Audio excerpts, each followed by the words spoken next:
Hello students, कैसे हैं आप सब। बेटा आप सबका स्वागत है अपने channel maths by Ankit sir में। और आज मैं आपको पढ़ाने वाला हूँ ऐसे टॉपिक्स जो जेई के अंदर है, प्लस आपको इंजीनियरिंग मैथमेटिक्स में काम आएंगे। जब आप कॉलेज में चले जाएंगे, आप मैथ्स पढ़ेंगे तब भी बिल्कुल आपको काम आएंगे। ऐसी मैथमेटिक्स है जो काफ़ी कॉमर्स वाले स्टूडेंट्स के भी काफ़ी काम आती है। चलिए बात करते हैं। आज जो टॉपिक है बेटा वो है, एक तो क्रैमर्स रूल, दो टॉपिक बेसिकली अपन डिस्कस करने वाले हैं, और एक है हमारा rank of the matrix. Matrix जो चैप्टर है बेटा वो एज इट इज कॉलेज के अंदर भी है, लेकिन कुछ चीजें ऐड हो गई है, तो जो चीजें ऐड हुई है अपन उसको डिस्कस करने वाले हैं। तो नंबर 1 बात करने वाले हैं क्रैमर्स रूल की। क्रैमर्स रूल क्या होता है बेटा? क्रैमर्स रूल एक मेथड है to solve linear equations. Linear equations को सॉल्व करने का एक मेथड है। आपने देखा होगा लीनियर इक्वेशंस को सॉल्व करने के आपने बहुत सारे मेथड्स पढ़े भी है, और अभी आपने 12th के अंदर रिसेंटली पढ़ा भी होगा एडजॉइंट वाला मेथड भी, अपन उससे भी ले सकते हैं। लेकिन हमारे पास में क्रैमर्स रूल की फॉर्मेट में एक और है। क्रैमर्स रूल थोड़ा और इजी रहता है 3x3 के लिए। पहले मैं आपको एक एग्जांपल है कि 2x2 में बताऊंगा कैसे काम करेगा, फिर अपन इसका 3x3 का एग्जाम्पल भी देखेंगे, ठीक है ना। चलिए एक क्वेश्चन देखते हैं बेटा। नंबर 1, ये अपने को गिवन है कि इन दोनों इक्वेशंस को सॉल्व करना है। तो 2 वेरिएबल सॉल्व करना तो आपके लिए काफी आसान काम है, आपने काफी बार सॉल्व भी किया है, ठीक है ना। बट फिर भी क्रैमर्स रूल से एक बार देख लेते हैं कैसे सॉल्व करते हैं। सबसे पहला काम है बेटा कोफिशिएंट मैट्रिक्स का डिटर्मिनेंट लिखना। कोफिशिएंट मैट्रिक्स 1 2 2 3, ध्यान रखना जो मैंने वर्ड बोला है, डिटर्मिनेंट लिखना। क्लियर? डिनोट कर रहा हूं डेल से। क्या बनेगा? 3 - 4 -1। दूसरा काम है कोफिशिएंट मैट्रिक्स के बाद अब कांस्टेंट मैट्रिक्स को यूज लेना है और डेल 1 लिखना है। अब डेल 1 क्या है? फर्स्ट कॉलम को इस कांस्टेंट वाले से रिप्लेस कर दो। फर्स्ट कॉलम को कांस्टेंट वाले से रिप्लेस कर दिया, ये 0 आएगा क्योंकि दोनों रो इसके अंदर क्या है, सेम है। इसी तरह अब लिखना है बेटा डेल 2। डेल 2 क्या है कि डेल के अंदर इसको रिप्लेस कर दो, तो यहां तो कोई फर्क पड़ने वाला ही नहीं क्योंकि ये भी 2 3, ये भी 2 3 है, ये भी कितना आ गया -1। तो पहला काम है निकालना। 3x3 का होगा तो डेल 3 भी निकल जाएगा। अब x की वैल्यू क्या होती है? x की वैल्यू होती है बेटा डेल 1 अपॉन डेल, और y की वैल्यू होती है डेल 2 अपॉन डेल। सॉल्व कर ले, कोई बड़ा काम नहीं है। x हो गया 0 और y हो गया 1। ये क्रैमर्स रूल से अपन ने फाइंड कर लिया। क्लियर? चलो एक और क्वेश्चन देखते हैं। अब देखेंगे बेटा अपन 3x3 का, कि अगर 3x3 में आ जाए, 3 इक्वेशंस आ जाए तो कैसे अप्लाई करना है। देखिए क्या है, x - y + z = 4, 2x + y - 3z = 0 and x + y + z = 2। इसको सॉल्व करना है। कैसे सॉल्व करें? क्रैमर्स रूल से। देखो पहला काम वही बेटा, सबसे पहले लिखना है डेल, कोफिशिएंट मैट्रिक्स का डिटर्मिनेंट 1 - 1 1 2 1 - 3 1 1 1। ये काम कर ले। सॉल्व करना अपन को सबको आते ही, मैं भी डायरेक्टली लिख रहा हूँ। ये आएगा बेटा अपने पास में 10। क्लियर? इसी तरह अपन बात करते हैं डेल 1 की। डेल 1 में रिप्लेस कर दिया 4 0 2, बाकी एज इट इज, ठीक है।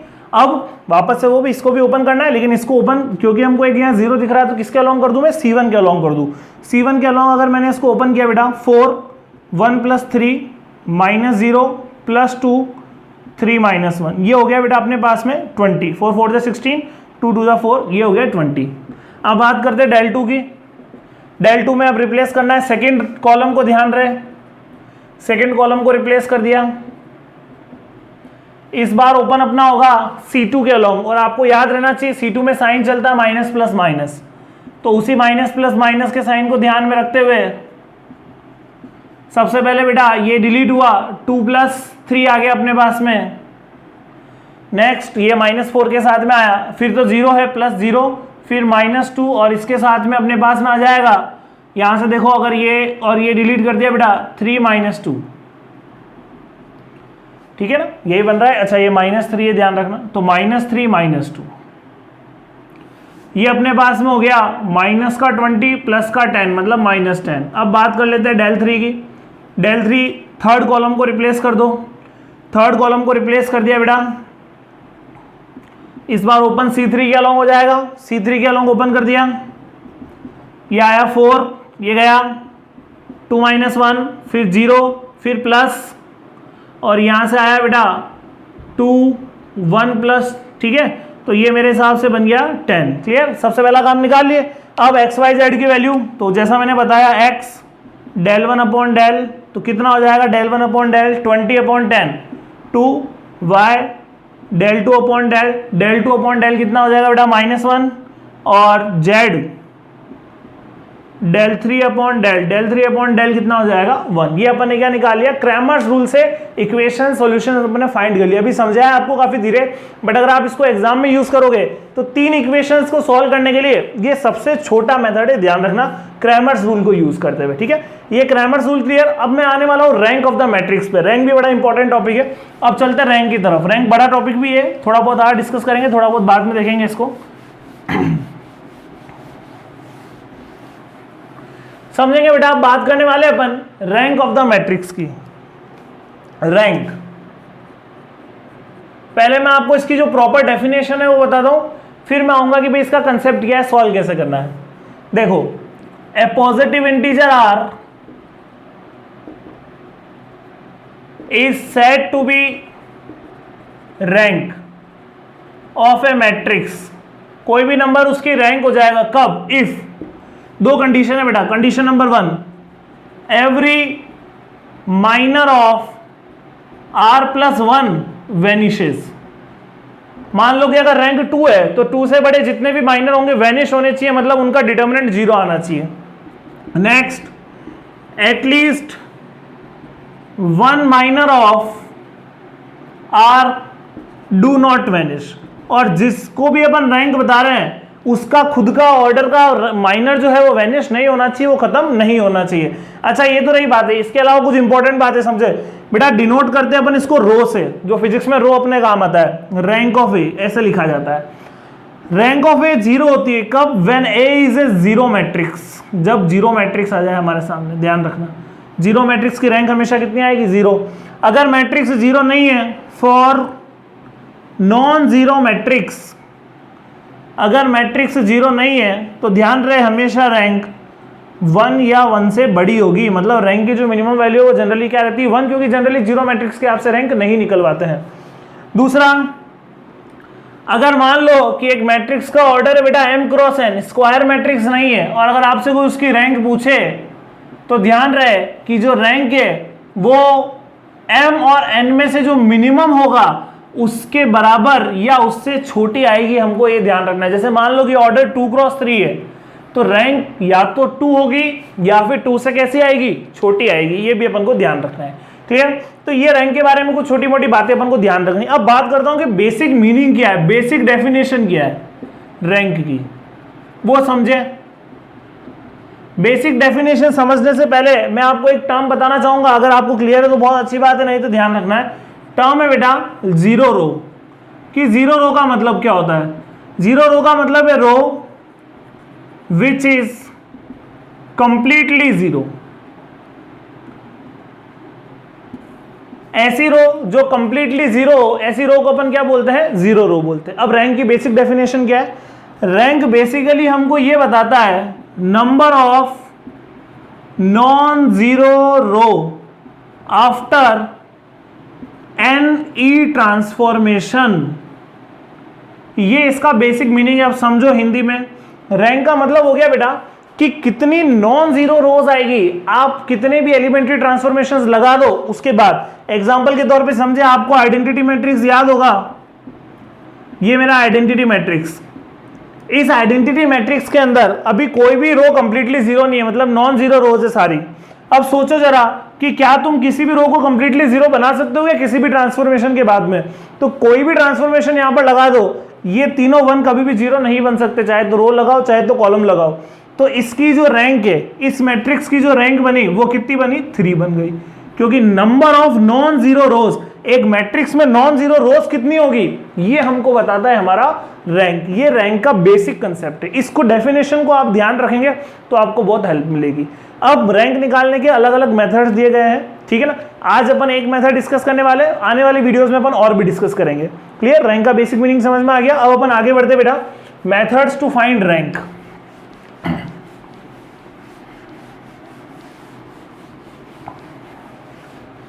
अब अपन बात करने वाले हैं methods to find rank.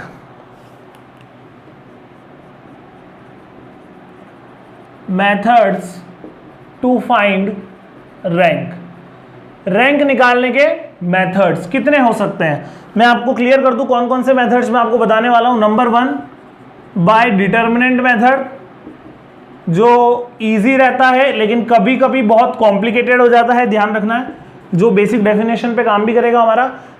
Second जो है एशेलॉन फॉर्म को यूज करते हुए बेटा, एशेलॉन फॉर्म क्या होती है वो भी मैं आपको सिखाऊंगा।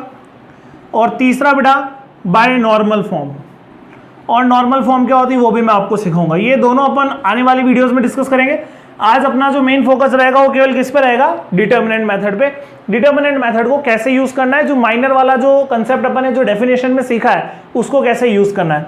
एक बहुत छोटा सा एग्जांपल ले रहा हूं आपके सामने। मान लीजिए कि ये मैट्रिक्स दिया हुआ है, आपसे बोला गया कि इसकी रैंक निकालो, ठीक है। तो देखो बेटा, आपको सबसे पहले तो ये देखना है कि इसका खुद का डिटर्मिनेंट कितना है, ठीक है ना। इसका खुद का डिटर्मिनेंट अगर तुम थोड़ा सा दिमाग लगाओ तो डिटर्मिनेंट ऑफ ए आ रहा है 0। कैसे आ रहा है 0? क्योंकि यहां पर R1 और R3 दोनों क्या है, प्रोपोर्शनल। प्रोपोर्शनल रोज होती तो डिटर्मिनेंट हमेशा कितना आता है, 0। डिटर्मिनेंट ऑफ ए तो आ गया 0। अब डेफिनेशन क्या कहती थी, वापस रिकॉल करता हूं, डेफिनेशन अब क्लियर होगी तुम्हारी। डेफिनेशन ये कहती थी कि every minor of order R+1 should be 0। Rank जो होगी उससे बड़े जितने माइनर है वो सारे 0 होने चाहिए। माइनर आपको याद ही है, अब मतलब इसकी रैंक 3 तो नहीं हो सकती है, अब 3 से छोटी होगी। तो आपको क्या करना है, 3 से छोटे जितने माइनर पॉसिबल है उसमें से कोई भी एक चुन लो, नॉन जीरो होना चाहिए। ये हो सकता है, ये हो सकता है। आपको पता है कि यहाँ पर बहुत सारी पॉसिबिलिटीज है, कैसे भी बना सकते हैं ना। तो यहाँ देखो कितने 4 बन सकते हैं। तो ये तुम्हारे पास फर्स्ट वाले की जो वैल्यू अगर मैं निकालूं, तो अगर ये मेरी बन रही है, अगर मैं इसकी बात